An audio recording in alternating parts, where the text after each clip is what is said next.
ay rated SPG. Striktong patnubay at gabay ng magulang ang kailangan. Maaaring may masiselang tema, lengguwahe, karahasan, sexual, horror o droga na hindi angkop sa mga bata.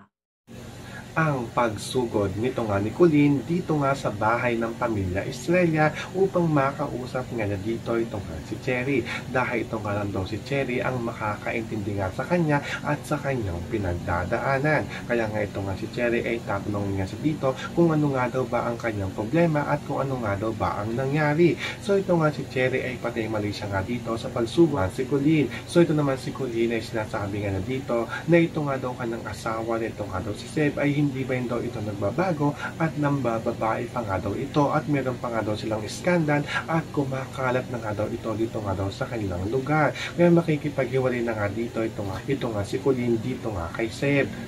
Pero ito nga si Cherry ay sasabihan nga niya dito ito nga si Colleen na wag nga daw itong makikipaghiwalay dahil pag ginawa nga daw niya ito ay magtatagumpay nga daw dito ito nga daw kanyang kabit.